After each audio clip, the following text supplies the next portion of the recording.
नमस्कार। प्रदेश के समाचारों के साथ मैं मनीषा सिंह। प्रधानमंत्री नरेंद्र मोदी ने कहा कि भारत 2047 तक एक विकसित राष्ट्र बन जाएगा और देश में भ्रष्टाचार, जातिवाद और सांप्रदायिकता का कोई स्थान नहीं होगा। उन्होंने ये बात नई दिल्ली में आयोजित G20 शिखर सम्मेलन से ठीक पहले आज एक समाचार एजेंसी से बातचीत में कही। श्री मोदी ने कहा कि G20 शिखर सम्मेलन में भारत के विचारों और दृष्टिकोण को दुनिया भविष्य की एक रूपरेखा के रूप में देख रही है। उन्होंने कहा कि अलग अलग विषयों से जुड़े G20 देशों के मंत्री स्तरीय समूह के फैसले दुनिया के भविष्य के लिए निर्णायक साबित होंगे। श्री मोदी ने कहा कि भारत का दृष्टिकोण एक विचार मात्र नहीं है, बल्कि G20 की भारत की अध्यक्षता के कई सकारात्मक नतीजे सामने आ रहे हैं। उन्होंने कहा कि वसुधैव कुटुंबकम G20 की विषय वस्तु रही है और ये सिर्फ एक नारा नहीं है, बल्कि हमारी सांस्कृतिक मूल्यों का एक व्यापक दर्शन है। प्रधानमंत्री ने कहा कि G20 में अफ्रीका भारत के लिए सर्वोच्च प्राथमिकता है। उन्होंने कहा कि सभी पक्षों को सुने बिना कोई भी योजना सफल नहीं हो सकती।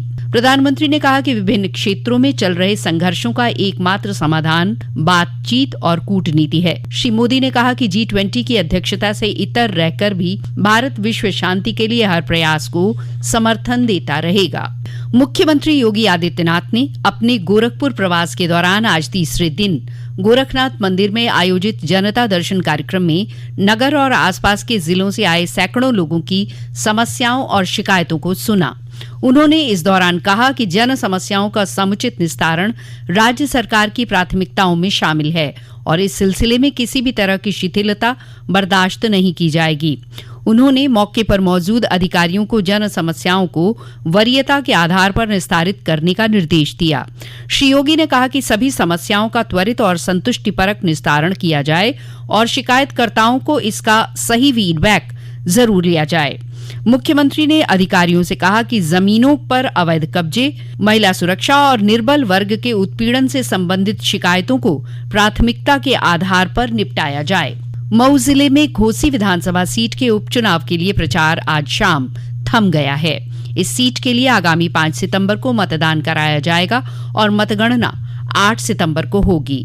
जिला निर्वाचन अधिकारी अरुण कुमार ने बताया है कि स्वतंत्र और निष्पक्ष चुनाव संपन्न कराने के लिए समूचे विधानसभा क्षेत्र में 239 मतदान केंद्र और 455 पोलिंग बूथ बनाए गए हैं। उन्होंने कहा कि मतदान के दिन निर्वाचन क्षेत्र में सभी मंत्रियों, सांसदों, विधायकों और अन्य राजनीतिक पदाधिकारियों सहित बाहरी व्यक्तियों के आवागमन पर पाबंदी रहेगी। उन्होंने बताया कि यह सुनिश्चित किया जा रहा है कि ऐसे पदाधिकारियों को प्रचार अवधि समाप्त होने के बाद निर्वाचन क्षेत्र छोड़ देना चाहिए। निर्वाचन अधिकारी ने बताया कि अवांछित तत्वों पर कड़ी नजर रखने के साथ साथ सुरक्षा व्यवस्था के कड़े प्रबंध किए गए हैं। पिछले चुनाव में इस सीट से दारा सिंह चौहान समाजवादी पार्टी के टिकट पर निर्वाचित हुए थे। इस बार वे भाजपा उम्मीदवार के रूप में चुनाव मैदान में हैं। इस चुनाव में 10 उम्मीदवार चुनाव मैदान में हैं, लेकिन मुकाबला भाजपा और सपा के बीच माना जा रहा है। कांग्रेस, आरएलडी और कम्युनिस्ट पार्टी माले ने सपा उम्मीदवार सुधाकर सिंह को अपना समर्थन दे दिया है, जबकि बहुजन समाज पार्टी ने इस बार इस सीट से कोई उम्मीदवार नहीं उतारा है। संसद का विशेष सत्र इस महीने की 18 तारीख से शुरू होगा। 22 सितंबर तक चलने वाले इस सत्र के दौरान 5 बैठकें होंगी। संसदीय कार्य मंत्री प्रहलाद जोशी ने सोशल मीडिया में कहा है कि अमृतकाल के मौके पर सरकार संसद में सार्थक चर्चा और बहस कराना चाहती है। वरिष्ठ नेता और पूर्व उप मुख्यमंत्री डॉक्टर दिनेश शर्मा उत्तर प्रदेश से राज्यसभा के उपचुनाव के लिए प्रत्याशी होंगे। भारतीय जनता पार्टी की केंद्रीय चुनाव समिति ने आज डॉक्टर शर्मा के नाम पर मुहर लगा दी है। ये जानकारी पार्टी की केंद्रीय चुनाव समिति द्वारा जारी विज्ञप्ति में दी गई है। राज्यसभा की ये सीट हरिद्वार दुबे के निधन के बाद खाली हुई थी। इस समय डॉक्टर शर्मा विधान परिषद के सदस्य हैं। उपचुनाव के लिए अधिसूचना जारी हो चुकी है। 5 सितंबर को नामांकन दाखिल किया जाएगा और 15 सितंबर को मतदान होगा। उत्तर रेलवे ने दिल्ली में 9 और 10 सितंबर को होने वाले G20 शिखर सम्मेलन को देखते हुए 40 रेलगाड़ियां रद्द कर दी हैं। इसके अलावा 64 रेलगाड़ियों के मार्ग भी बदले गए हैं। उत्तर रेलवे ने बताया कि सम्मेलन के लिए सुरक्षा और अन्य महत्वपूर्ण व्यवस्थाओं के क्रम में यह निर्णय लिया गया है। रेलवे ने यात्रियों से अनुरोध किया है कि वे इसे ध्यान में रखते हुए अपनी यात्रा की योजना बनाएं। रेलवे के अनुसार 8 से 11 सितंबर तक नई दिल्ली आने वाली या नई दिल्ली से चलने वाली रेलगाड़ियों का ठहराव गाजियाबाद या हजरत निजामुद्दीन रेलवे स्टेशन पर होगा।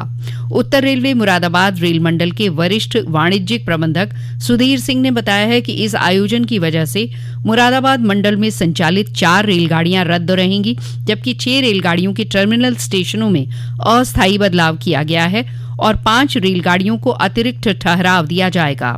उन्होंने बताया कि इंटरसिटी एक्सप्रेस 8, 9 और 10 सितंबर को नहीं चलेगी। प्रदेश में अलग अलग सड़क हादसों में 6 लोगों की मौत हो गई है और 7 लोग घायल हो गए हैं।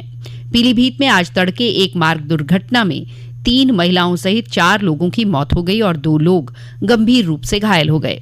यह हादसा जिले के सहरा मऊ इलाके में उस समय हुआ जब एक कार सड़क के किनारे खड़े वाहन से टकरा गई। सभी मृतक लखनऊ के रहने वाले हैं और कार से नैनीताल जा रहे थे। उधर वाराणसी के रोहनिया इलाके के लठिया ओवरब्रिज पर एक तेज रफ्तार ट्रक ने कार में टक्कर मार दी, जिसके फलस्वरूप 2 युवकों की मौत हो गई और 5 लोग घायल हो गए।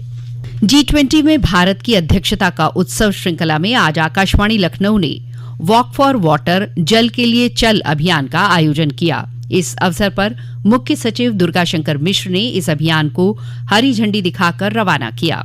इस अवसर पर श्री मिश्र ने जल है तो कल है का संदेश देते हुए लोगों से पानी की एक एक बूंद बचाने का आह्वान किया।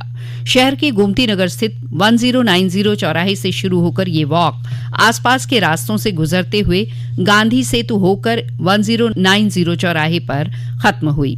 अभियान में हर उम्र के लोगों के साथ जल संरक्षण से जुड़े विभिन्न संगठनों के कार्यकर्ता, जल योद्धा, मीडिया कर्मी और राष्ट्रीय और अंतर्राष्ट्रीय ख्याति रखने वाले खिलाड़ियों और स्कूली बच्चों ने भाग लिया।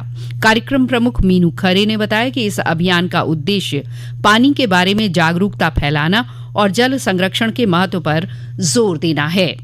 आकाशवाणी लखनऊ द्वारा 100 दिनों की जल संरक्षण कार्यक्रम श्रृंखला की आज शुरुआत हुई। इस दौरान जल संरक्षण से संबंधित कार्यक्रम लगातार प्रसारित किए जाएंगे। राज्य सरकार ने गरीबी रेखा से नीचे जीवन यापन करने वाले श्रमिकों के बच्चों को समाज की मुख्य धारा से जोड़ने और आत्मनिर्भर बनाने के लिए अटल आवासीय विद्यालय खोले हैं। इन विद्यालयों में पंजीकृत निर्माण श्रमिकों और अनाथ बच्चों को मुफ्त शिक्षा दी जा रही है। विभिन्न जिलों में स्थापित इन विद्यालयों में शिक्षण सत्र शुरू हो चुके हैं। अयोध्या जिले की रुदौली तहसील स्थित अमराई गांव में बनाए गए अटल आवासीय विद्यालय में 11 सितंबर से पढ़ाई शुरू होगी। उप श्रमायुक्त प्रतिभा तिवारी ने बताया कि ये विद्यालय 63 करोड़ रुपए की लागत से बनाया गया है। करीब 13.5 एकड़ में बनाए गए इस स्कूल में खेलकूद मैदान, कंप्यूटर और साइंस लैब, पुस्तकालय, छात्र छात्राओं के लिए अलग छात्रावास और मेस की सुविधाएं दी गई हैं।